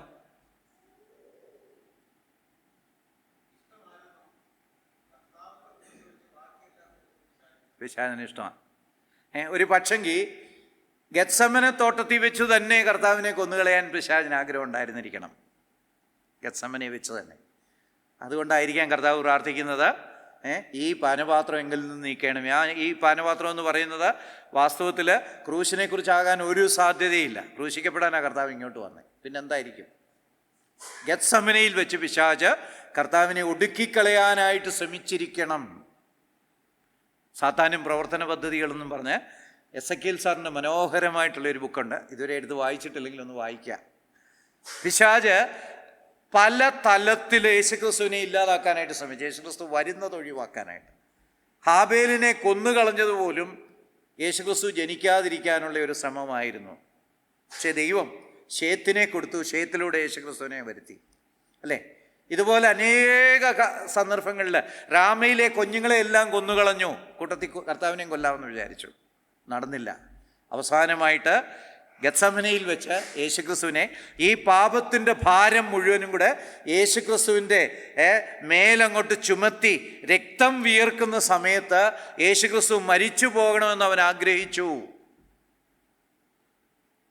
എന്നായിരുന്നു പിറ്റേ ദിവസത്തെ പത്രത്തിൽ വന്നേനെ, വലിയ miracle doer Jesus Christ died of heart attack at Gethsemane, Jerusalem, അല്ലേ? വലിയ അത്ഭുതങ്ങൾ ചെയ്ത യേശുക്രിസ്തു എന്ന ആ വലിയ ഗുരു യെരുശലേമിനടുത്തുള്ള ഗെത്സമന തോട്ടത്തിൽ വെച്ച് ഹൃദയാഘാതം മൂലം മരിച്ചു. യാഗമാകുമായിരുന്നു? ഇല്ല. അതായിരുന്നിരിക്കണം പിശാചിൻ്റെ ലക്ഷ്യം. നമ്മൾ എബ്രായ ലേഖനം 5:12 വായിക്കുമ്പോൾ യേശുക്രിസ്തുവിൻ്റെ അഭയയാചനകൾ, കണ്ണീരോടുകൂടെ പ്രാർത്ഥന ദൈവം കേട്ടു ഉത്തരം നൽകിയെന്ന് തന്നെയാണ് വായിക്കുന്നത്. യേശുക്രിസ്തുവിൻ്റെ ഒരു പ്രാർത്ഥനയ്ക്കും ദൈവം ഉത്തരം കൊടുക്കാതിരുന്നിട്ടില്ല. അങ്ങനെയാണെങ്കിൽ ഈ പാനപാത്രം എങ്കിൽ നിന്ന് നീക്കണമേ എന്ന് പ്രാർത്ഥിച്ച പ്രാർത്ഥനയ്ക്ക് ദൈവം ഉത്തരം കൊടുത്തിട്ടുണ്ട്. അതെന്തുമായിരുന്നു ഉത്തരം?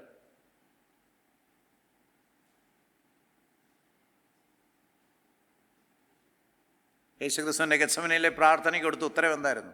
ദൂതനെ ശുശ്രൂഷിക്കാൻ വിട്ടു. അതെ, അവനെ ശക്തിപ്പെടുത്താനായി ദൂതന്മാരെ അയച്ചു. ആ ഗെത്സമനയിൽ വെച്ച് അവന് ശക്തി വേണമായിരുന്നു. ആ ശക്തി കൊടുത്ത് അവനെ അവിടെ ഒടുക്കിക്കളയാനുള്ള പിശാചിൻ്റെ തന്ത്രം കർത്താവ് പരാജയപ്പെടുത്തി. അപ്പം ക്രൂശ് സാത്താനെതിരെയുള്ള ദൈവത്തിൻ്റെ നിർണായകമായിട്ടുള്ള ഒരു ജയമായിരുന്നു. കൊലോസ്യർ 2:15 ക്രിസ്തു അധികാരങ്ങളെയും ശക്തികളെയും ജയിച്ചു, പിശാചിനെ ജയിച്ചു. എബ്രായർ 2:14 വളരെ ശ്രദ്ധാർഹമായിട്ടുള്ള ഒരു വാക്യമാണ്. മരണത്തിലൂടെ ക്രിസ്തു പിശാചിൻ്റെ അധികാരം തകർത്തു. ഇത് ഞാൻ തന്നെ പ്രസംഗിച്ചിട്ടുള്ളതാണ്. എത്ര പേര് ഓർക്കുന്നുണ്ടെന്നുള്ളൊരു ടെസ്റ്റ് ഇടാം. കാർത്തികേശ്വരൻ പ്രാർത്ഥനയിൽ ഓർത്ത പോലെ മരണത്തിലൂടെ എങ്ങനെയാണ് ജയിക്കുന്നത്?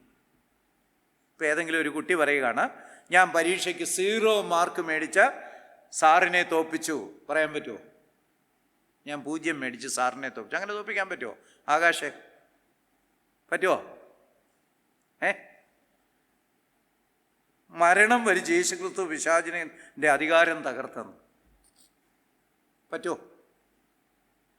ഈ മരണത്തിൻ്റെ കൂടെ ഒരു കാര്യം കൂടെ ഉണ്ട്. എന്തുവാ? ഉയർത്തെഴുന്നേൽപ്പ്. യേശുക്രിസ്തു മരിച്ചുയർത്തെഴുന്നേൽക്കുക വഴി പിശാചിനെ പരാജയപ്പെടുത്തി. അതുവരെ മരിച്ചവരെ മുഴുവൻ പിന്നെ എന്നേക്കുമായിട്ടുള്ള കസ്റ്റഡി വെച്ചേക്കായിരുന്നു. നിത്യ കസ്റ്റഡിയിലായിരുന്നു. പിശാച് ആദാം തൊട്ട് ക്രിസ്തു വരെ മരിച്ചവരെ മുഴുവൻ നിത്യ കസ്റ്റഡിയിൽ വെച്ചേക്കായിരുന്നു. ആണോ ഹർമൻജി? നരകത്തിലല്ല, കസ്റ്റഡിയിൽ എന്ന് പറയുമ്പോൾ നരകാനുഭവം അവർക്കുണ്ടോ? അവൻ്റെ അധികാരത്തിലാണ്. അധികാരമൊന്നല്ലേ ഉള്ളൂ. ഇവിടെ പറഞ്ഞുണ്ട് പിശാചിൻ്റെ മരണത്തിൻ്റെ അധികാരിയായ പിശാചിനെ. പിന്നീടുള്ള രക്ഷയ്ക്ക് അവർ അർഹരാകുന്നുണ്ട്. അതുകൊണ്ടാണ് അവരെ അബ്രഹാമിൻ്റെ മടിയിൽ വെച്ചിരിക്കുന്നത്. പക്ഷേ യേശുക്രിസ്തു മരിച്ചില്ലെങ്കിൽ അങ്ങനെ ഉണ്ടാകത്തില്ല. അത് ദൈവത്തിൻ്റെ പ്ലാനാണ്. അവർക്കൊരിക്കലും വിടുതൽ കിട്ടുകയില്ലായിരുന്നു അവിടെ. അപ്പോഴും ലൈക്ക് അതുവരെയും ഞാൻ ചോദിച്ചത്, അത് നരകാനുഭവത്തിലായിരുന്നോ അതോ മരണമെന്നേ പറയുന്നുള്ളൂ, മരണത്തിൻ്റെ അധികാരി. അപ്പം യേശുക്രിസ്തു മരിച്ചു ഉയർത്തെഴുന്നേറ്റില്ലായിരുന്നു എങ്കിൽ പഴയ നിയമ വിശ്വാസികളെല്ലാം അവിടെ തന്നെ ഇരിക്കുമായിരുന്നു. എവിടാ? ഭൂമിയുടെ കീഴിൽ അബ്രഹാമിൻ്റെ മടി എന്നും പറഞ്ഞൊരു സ്ഥലമുണ്ട് പാതാളത്തിൽ. നമ്മൾ ഹെസ്കേൽ പ്രവചനം 31-ാം അധ്യായത്തിൽ അത് വായിക്കുന്നുണ്ട്. ഏദൻ തോട്ടം ഭൂമി വലിച്ചെടുത്തു. ഏദൻ തോട്ടത്തെ അതുപോലെ തന്നെ വലിച്ചെടുത്തു. അതാണ് പരദീസ. തോട്ടമെന്നാണ് പരദീസ എന്നുള്ള വാക്കിൻ്റെ അർത്ഥം തന്നെ. അത് ഭൂമിയുടെ അടിയിലേക്ക് വലിച്ചെടുത്തു. പഴയ നിയമ വിശുദ്ധന്മാരെയൊക്കെ അവിടെ സൂക്ഷിച്ചു. അല്ലാത്തവരെ അതിൻ്റെ താഴെ ഒരു അധമപാതാളമുണ്ട്. അവരെ നിത്യപീഡയിൽ അവിടെയും സൂക്ഷിച്ചു, പാപികളെ. ഇതൊരു ഫിസിക്കൽ റിയാലിറ്റി അല്ലല്ലോ, ഇത് ഫിസിക്കൽ റിയാലിറ്റി ആയിട്ട് തന്നെയാണ്. ഫിസിക്കൽ റിയാലിറ്റിയാ, തീർച്ചയായിട്ടും. നരകവും പാതാളവും ഒക്കെ ഫിസിക്കൽ റിയാലിറ്റിയാണ്, ഭൗതിക സത്യങ്ങളാണ്. യേശുക്രിസ്തു ഉയർത്തെഴുന്നേൽക്കുന്നത് വരെ ഈ അബ്രഹാമിൻ്റെ മടിയിൽ അല്ലെങ്കിൽ പരദീസയിൽ ഇരിക്കുന്നവർക്ക് മോചനമുണ്ടോ? ഒരിക്കലുമില്ല. അത് നമ്മൾ വായിക്കുന്നുണ്ട്. എഫേസ്യ ലേഖനം 4-ാം അധ്യായത്തിൽ വായിക്കുന്നുണ്ട്. യേശുക്രിസ്തു ഉയർത്തെഴുന്നേറ്റ് ഭൂമിക്ക് ഉള്ളിലേക്ക് പോയിട്ട് കയറി എന്നതിനാൽ 9-ാം വാക്യം 8-9 വായിച്ചാൽ മതി.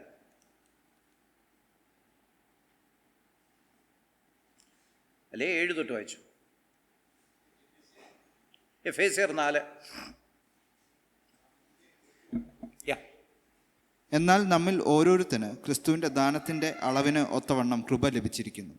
അതുകൊണ്ട് അവൻ ബദ്ധന്മാരെ പിടിച്ചുകൊണ്ടുപോയി ഉയരത്തിൽ കയറി മനുഷ്യർക്ക് ദാനങ്ങളെ കൊടുത്തു എന്ന് പറയുന്നു. കയറി എന്നതിനാൽ അവൻ ഭൂമിയുടെ അധോഭാഗങ്ങളിലേക്ക് ഇറങ്ങി എന്ന് വരുന്നില്ലയോ? അടുത്തോടെ.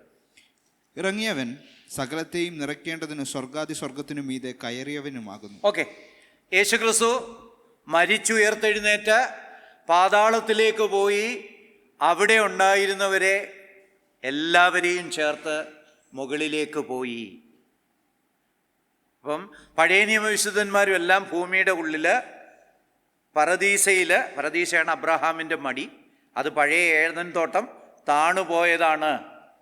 ഇപ്പം നമ്മുടെ വിഷയമല്ലാത്തതുകൊണ്ട് ഞാൻ ആ വാക്യങ്ങളിലേക്ക് പോകാത്ത ആർക്കെങ്കിലും പിന്നീട് റെഫർ ചെയ്യണമെങ്കിൽ എസെക്കിയേൽ 31 ഒരു പകുതി ഭാഗം മുഴുവൻ ഇതിനെക്കുറിച്ച് തന്നെയാണ്. ഭൂമിയിലേക്ക് ഇറങ്ങിപ്പോയ ഏദൻ തോട്ടം അല്ലെങ്കിൽ പരദീസ.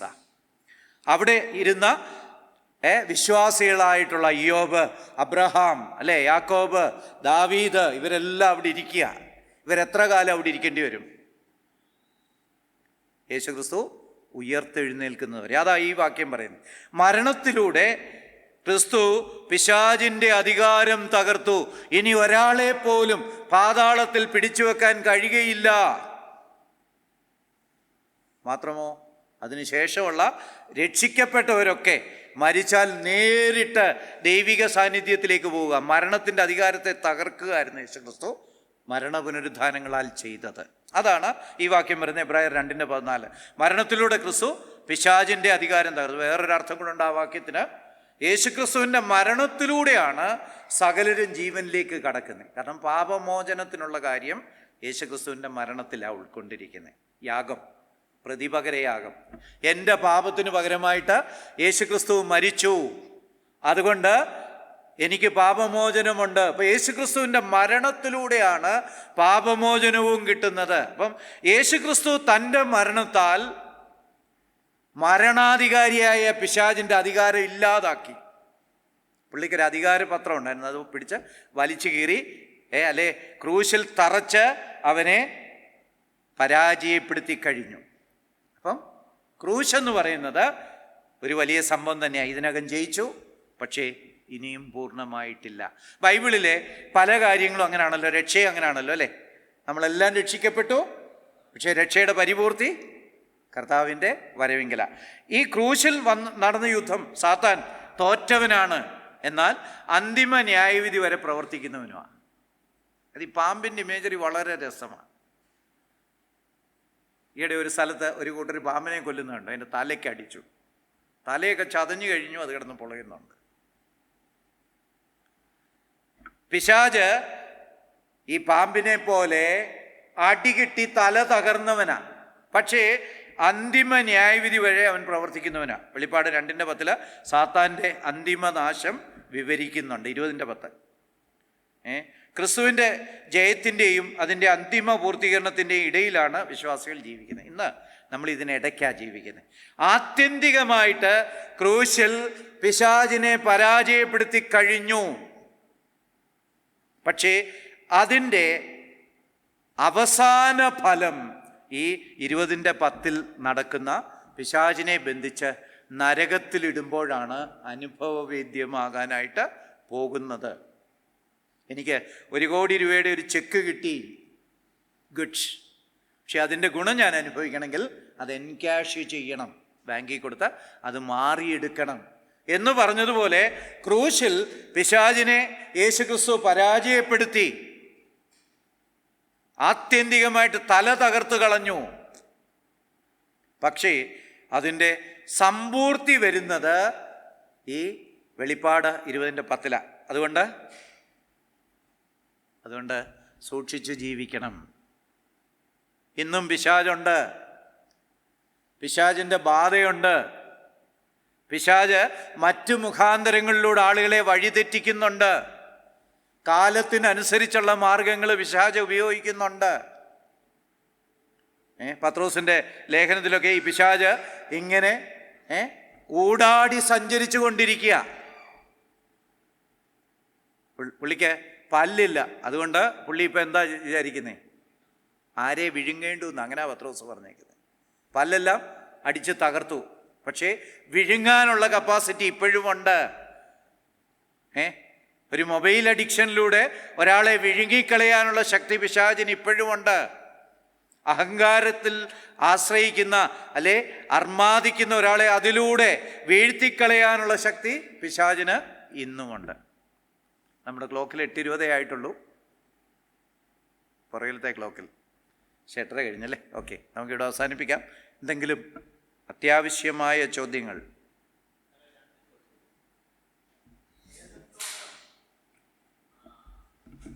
പ്രവചനം വെച്ച് ഏദൻ തോട്ടം താഴേക്ക് പോയി എന്ന് പറയുന്നില്ലേ? യെസ്. അപ്പം അതിനെന്തെങ്കിലും ശാസ്ത്രീയമായിരിക്കുന്ന തെളിവുകൾ, വല്ല എക്സ്കവേഷൻ ഈ ഖനനം അങ്ങനെ വല്ലതും നടത്തി എന്തെങ്കിലും തെളിവുകൾ എന്തെങ്കിലും ലഭ്യമായിട്ടുണ്ടോ? ഇല്ല, നമ്മൾ അത്രയും ആഴത്തിലേക്ക് ഇതുവരെ ലോകത്തെങ്ങും പോയിട്ടില്ല. ലോകത്തിൽ ഏറ്റവും ആഴത്തിലെത്തിയൊരു സ്ഥലം കോളാറാണ്, കർണാടകയിലെ. പിന്നെ സൈബീരിയയിൽ ഏതാണ്ട് ഒരെണ്ണം കുറേ താഴെ പോയിട്ടുണ്ട്. അപ്പം നമുക്ക് പാതാളം വരെ ഇതുവരെ എത്തിയിട്ടില്ല, എത്താൻ കഴിഞ്ഞിട്ടില്ല. മാത്രമല്ല ഇതൊക്കെ എങ്ങനെ മനുഷ്യന് കണ്ടുപിടിക്കാൻ കഴിയുമോ എന്ന് നമുക്ക് ചിന്തിക്കാനും പ്രയാസം. അല്ല, നമ്മുടെ ഈ യഹൂദന്മാർ, ഇസ്രയേൽ മക്കള് പിന്നെ ചെങ്കടൽ കടന്നതും യോർദാൻ കടന്നതിനും ഒക്കെ ഒരുപാട് തെളിവുകൾ ഇക്കാലത്ത് അതുണ്ട്. അത് ഭൗതികമായിട്ടുള്ളൊരു കാര്യമാണല്ലോ, അത് വെളിയിലുള്ള ഒരു കാര്യമാണല്ലോ, ടോപ്പോഗ്രഫിക്കലാണല്ലോ. ഇത് ഏതോ കാലത്ത് ആന്തരികമായിട്ട്. മാത്രമല്ല അവിടുന്ന് അബ്രഹാമിൻ്റെ മടിയോടുകൂടെയാണ് ഭക്തന്മാരെ എല്ലാം മുകളിൽ കൊണ്ടുപോയിരിക്കുന്നത്. അപ്പം പഴയ നിയമവിശുദ്ധന്മാരിരുന്ന സ്ഥലം പോലും അവിടെ ഇല്ല. ഇനി അവസാനം ദുഷ്ടന്മാരിരിക്കുന്ന സ്ഥലത്തെയും കൂടെ അവസാനം എരിയുന്ന തീയിലേക്ക് എടുത്തു കളയും. മരണത്തെ എറിഞ്ഞു കളഞ്ഞു. മരിച്ചവരെ ഹോൾഡ് ചെയ്യുന്ന ആ മുഴുവൻ സാധനം കൂടെ എടുത്ത് നരകത്തിലേക്ക് ഇടാനായിട്ട് പോകും. അപ്പം അത് കണ്ടുപിടിച്ചിട്ടില്ല. അങ്ങനെ ചില ട്രാക്റ്റുകളൊക്കെ ഉണ്ട്, അത് പക്ഷേ കറക്റ്റ് അല്ലെന്നാണ് പറയുന്നത്. സൈബീരിയയിൽ എന്തോ ഖനനം ചെയ്തപ്പം ദേഹികൾ കരയുന്ന കേട്ടു എന്നൊക്കെ പറയുന്നത്. അത് പക്ഷേ വിശ്വസനീയമായിട്ടുള്ള കാര്യങ്ങളല്ല, ഭൗതിക തെളിവുകൾ അതിനില്ല. പക്ഷേ ബൈബിളിൽ വളരെ വ്യക്തമായിട്ടുള്ള തെളിവുകൾ പറയുന്നുണ്ട്. പുതിയ നിയമത്തിൽ അതുമായിട്ട് കണക്റ്റഡാണ് യേശുക്രിസ്തു ഉയർത്തെഴുന്നേറ്റ് പോയെന്ന് പറയുന്നത്. പരദീസ എന്നുള്ള വാക്കും തോട്ടം എന്നുള്ള അർത്ഥം തന്നെയാണ്. ഈ പരദീസ എബ്രായ വാക്കല്ല. ഇന്ന് നീ എന്നോടുകൂടെ പരദീസയിലിരിക്കും. പിന്നെ യേശുക്രിസ്തു ബദ്ധന്മാരെ പിടിച്ച് മുകളിലേക്ക് പോയി, ഇങ്ങനെയുള്ള പ്രയോഗങ്ങൾ ഈ പുതിയ നിയമത്തിൽ അനേക സ്ഥലങ്ങളിൽ പാതാളത്തെക്കുറിച്ചുള്ള റെഫറൻസുകളുണ്ട്. തിയോളജിക്കലി എസ്റ്റാബ്ലിഷ് ചെയ്യാം. ഇനി രണ്ടാമത്തെ ചോദ്യം. കർത്താവായ യേശുക്രിസ്തുവിൻ്റെ ജനനത്തെക്കുറിച്ച് സാറ് ആദ്യം ഒന്ന് പരാമർശിച്ചായിരുന്നു. അപ്പം ജോസഫിന് ഒരു പങ്കും ഇല്ല, മറിയയ്ക്കും ഇല്ല എന്ന് പറയുന്നുണ്ട്. ഏതെങ്കിലും നിലയിൽ നമ്മുടെ ഇന്നത്തെ എന്തുവാ ബയോളജിക്കൽ പ്രിൻസിപ്പിൾ ആയിട്ട് ഇതിനെ തിയറിയുമായിട്ട് ബന്ധപ്പെടുത്താനായിട്ട് യേശു കർത്താവിൻ്റെ ജനനത്തെ നമുക്ക് ഇല്ല, ഒരു വിധത്തിലും പറ്റത്തില്ല. അതൊരു ബയോളജിക്കൽ പ്രോസസ്സേ അല്ല, അതൊരു മിറക്കിളാണ്. യേശുക്രിസ്തുവിൻ്റെ ജനനം എന്ന് പറയുന്നൊരു ബയോളജിക്കൽ പ്രോസസ്സ് അല്ല, മിറക്കിളാണ്. വചനം ജഡമായി വന്നതാണ്. നമ്മുടെ ഈ വിശ്വാസികളായിട്ടുള്ള ചിലർ പോലും പറയും യേശുക്രിസ്തുവിനെ പരിശോധിച്ചപ്പം പകുതി ക്രോമസോം കണ്ടെത്തി എന്നൊക്കെ പറയും. അങ്ങനെയുള്ള ഇതെല്ലാം വെറും തെറ്റായ അങ്ങനെയുള്ള ഫൈൻഡിങ്സ് ഒന്നുമില്ല, അത് വെറുതെ പറഞ്ഞുണ്ടാക്കുന്നതാണ്.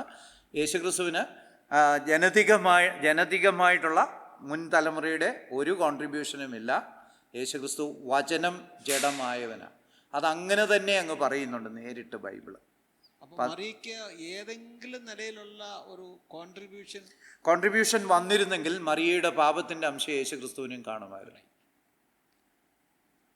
അപ്പം നമുക്ക് ഇന്നത്തെ നല്ല മനുഷ്യജനനവുമായിട്ട് ഒരു നിലയിലും കർത്താവിൻ്റെ ജനനത്തെ നമുക്ക് ഒരു അയോട്ട നിലയിൽ പോലും ചിന്തിക്കാൻ പറ്റത്തില്ല. ഒരർത്ഥത്തിൽ താരതമ്യപ്പെടുത്താം. ആദാമിനെ മണ്ണിൽ നിന്നുണ്ടാക്കിയതുപോലെ ദൈവവചനത്തിൽ നിന്ന് പുതിയൊരു മനുഷ്യനെ ദൈവം ഉണ്ടാക്കി. ആദാമിൻ്റെ ഏതെങ്കിലും ഭാഗം യേശുക്രിസ്തുവിനുണ്ടെങ്കിൽ ആദാമിൻ്റെ പാപവും യേശുക്രിസ്തുവിനെ കാണും. അപ്പം പിന്നെ ഇവർ തിയറി പറയും യേശുക്രിസ്തുവിനെ വിശുദ്ധീകരിച്ച് അല്ലെങ്കിൽ മറിയയെ വിശുദ്ധീകരിച്ചെന്ന് പറയും. അതാണ് സാധാരണ സ്റ്റാൻഡേർഡ് എക്സ്പ്ലനേഷൻ.